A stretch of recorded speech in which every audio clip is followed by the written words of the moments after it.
Hey, episode 74, I believe. Yeah. In any case, welcome to the Melbourne Live Show. And I'm just excited because yesterday I did a video on setting up of the new setup that we're going to have. And it's absolutely exciting. It's just going to be taking shape over the next few weeks. And I can't wait to have you take a look at what's going on and the kind of, the whole setup and how it's going to look like. I think it's going to be interesting, at least. As you can see, each and every piece of the entire project kind of takes shape.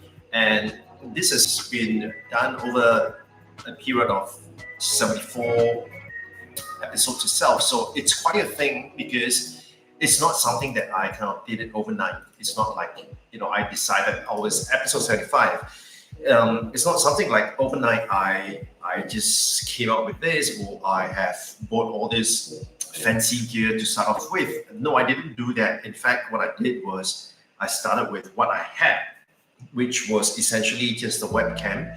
And then after that, I kind of proceeded to using the Canon 80D because it was the camera that I had. And at the point in time, the Canon webcam utility was released, and it was released for the Windows first. So I was using a Windows machine, and that was when I started using my DSLR for that purpose itself. And then later on, when Sony came up with the ZV-1, I decided that I want to get that because the ETD was a bit too heavy, and besides it doesn't give me a clean HDMI output. And so as a result, that the only way that I can get around that is to kind of strip off all the information that you will see on the camera, as well as I have to kill autofocus, which is a problem for me because I tend to move quite a bit, and so sometimes I get out of focus. And of course, you don't want to watch a video that's out of focus. And then I got the Blackmagic A10 Mini, and that allows me to do all this switching thing without having to subscribe to a service. The whole idea was you pay one time, you get the hardware, and besides with the hardware itself, you're able to use that as an encoder, and so that kind of converts the signal from the camera to as an input in your computer itself. So that kind of takes away the stress from the computer and just really allowing it to focus on just doing its job. The computer is just doing its job. And so despite the fact that I have just got myself a 13-inch MacBook Pro, I got soup it up to 32 gig of RAM. But that said, I think to just use the computer itself for what it is, just to do the streaming itself is really, really good. And besides, I just found that, without using OBS or without using any third-party software, you can actually live stream and direct to two places at the same time. So I'm doing on the YouTube as well as Facebook, right? And both of them are going direct without going through any other software. So that kind of eliminates a lot of hassles and all that.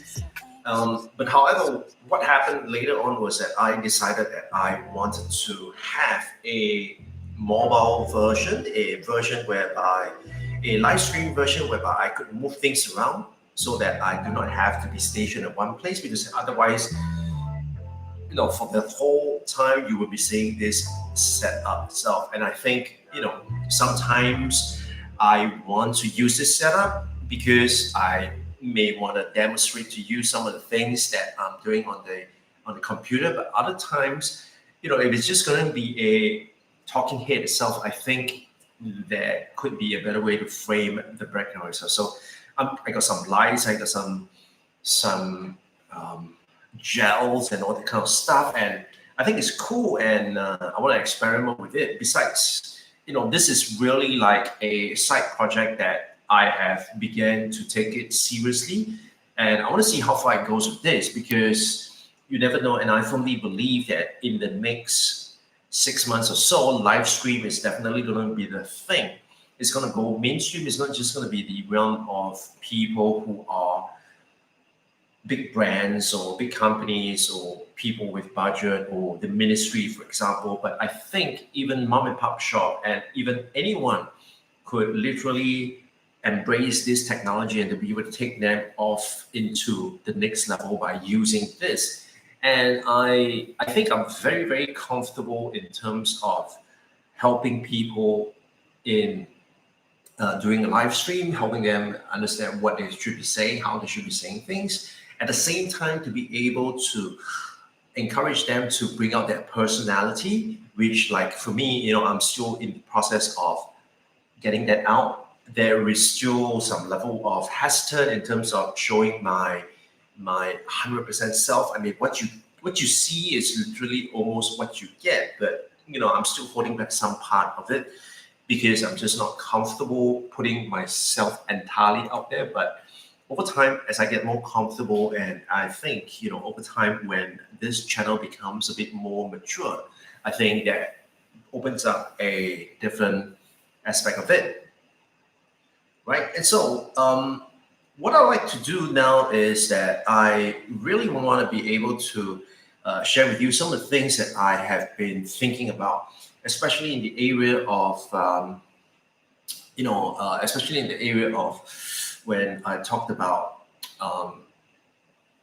just give me a second.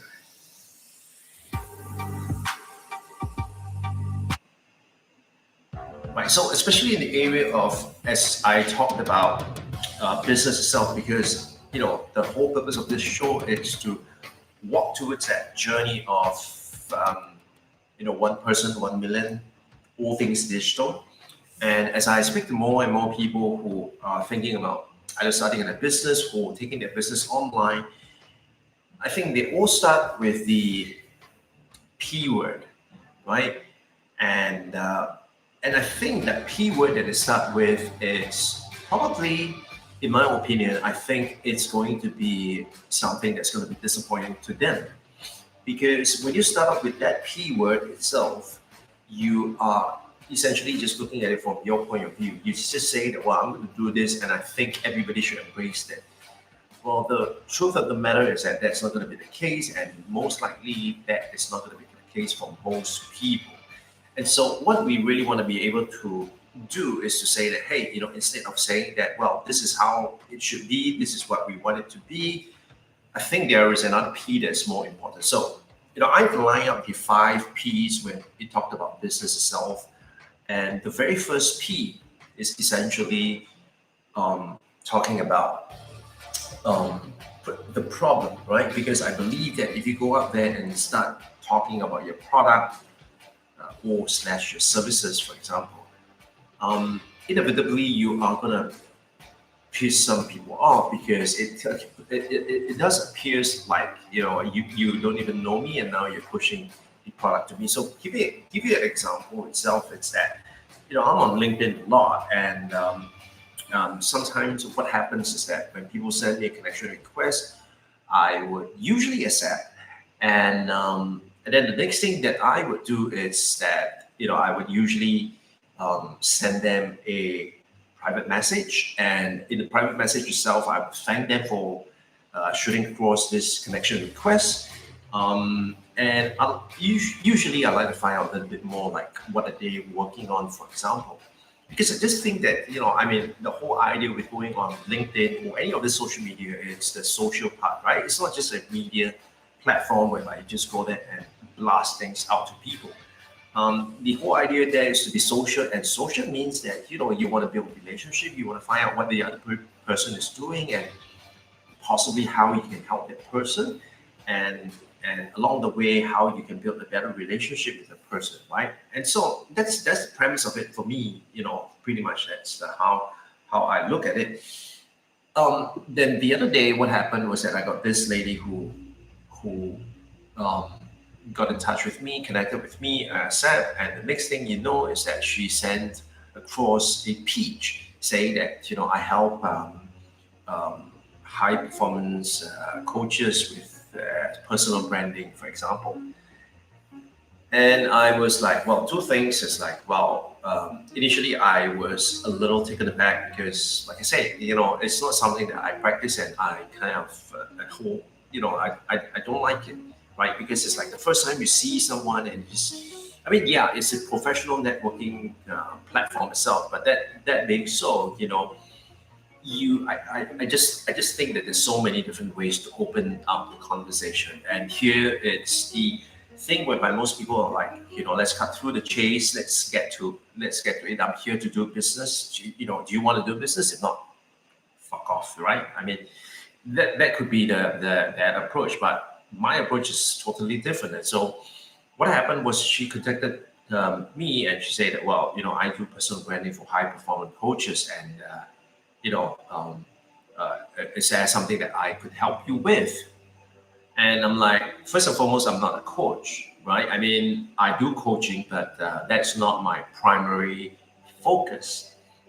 Secondly, it's like, what do you mean by high performing? And this, I mean, I do not even know, right? And so there were two options for me really to approach that. One is to say that, hey, look, you don't even know me, and you're trying to pitch me.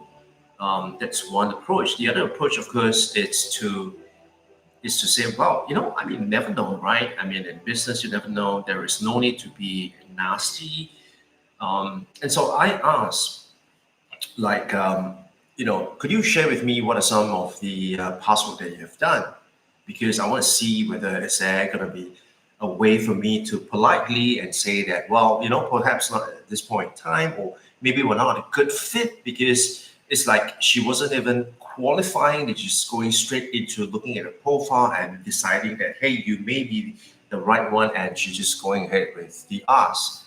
And so I asked her, like, can you tell me a bit more, like, who are the people that you work with? And she sent me a bunch. And when I look at it, it was like,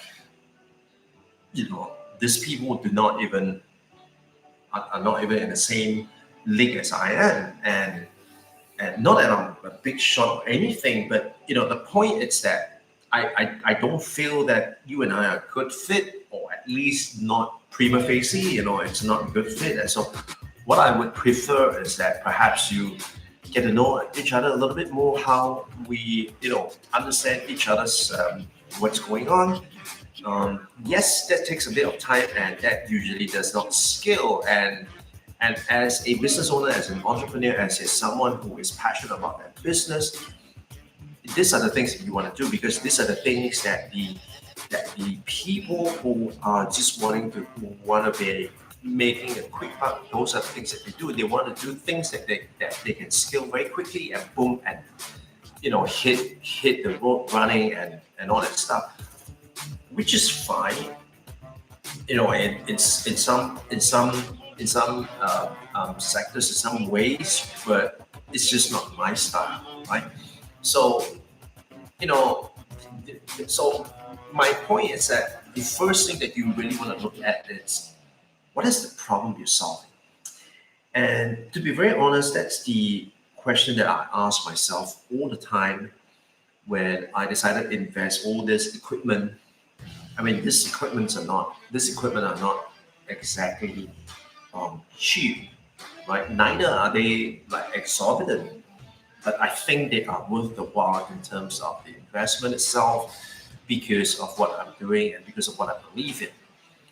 And and so, but again, the question that I constantly ask myself is, what is, what is the what is the problem that I'm trying to solve with this live stream itself? Because initially, when I first started out, I just wanted to do a live stream every day because we were in a lockdown situation. And yes, at that point in time, that was the decision itself. I didn't want to think too much into it. I didn't want to spend an inordinate amount of time just thinking about whether should I do this, should I do that, what style, because by the time you've completed the entire analysis itself, you probably wouldn't even get started. And so what I wanted to do is that I know the first few episodes is going to suck, but I just want to get it out of the way. I just want to get over it, because the moment that I am able to get over the first 10 episodes and I'm able to keep going itself, I know that I have a momentum. And look at me, I mean, it's 74 for heaven's sake, right? So the question that I constantly ask myself is, what problem does this live stream solve? What is it that I can help you with? And I think the thing that keeps coming back to me, and the primary thing is that I'm scratching my own itch, right? Because I have a problem and I've been looking for a solution. I've been looking for a way to come up with a solution so that I could end up where I want to end up. Now, between here and here, there is a lot of work that needs to be done. And there is one way to do it. One way is to just do whatever you think is going to help to get to the end goal. Now, we all know that to get from here to here, there are more ways than there are people to implement it. So there isn't a one definitive way that if you do this, you would definitely get there, with the exception of principles and fundamentals. So I recall, many sessions ago, I did talk about the idea of business principles, and even in my Build to Flywheel series, I talked about the business fundamentals that will never change, right? The business fundamentals of people wanting more attention, the business fundamentals of you need to have customers, you need to have raving fans, for example, and you need a way to keep them coming back or keep looking for new ones. And so other than that, there isn't quite a fixed way to do things. And so with that in mind, I'm saying that, well, I've tried that and it worked, but it's slow. So I want to kind of do it in the reverse way. And so really it's to get to the end point and to say that, okay, this is my end point. What do I need to do to get to the end point? And then what is the one step before the end point that I must implement in order to get there? And I think I think I'm doing pretty good with that, because I'm seeing quite a fair bit of encouragement in that process itself. And I'm quite happy to share. I mean, that is part of the reason why I have decided to put in the investment to buy this equipment, do the setup itself. And so, so that's the thing. So the problem that I want to solve here is that you trade time for money. You are not able to scale right now because you are a one-person business and you have probably no desire to build a business, a company of like 20 people reporting to you. That may not be your preference. And there's nothing wrong with wanting to create a business like that, because that's a lifestyle business, right? And The other thing is that you probably face this thing called a feast famine cycle. Like right now, many people are facing that famine cycle, which many jobs are not coming in.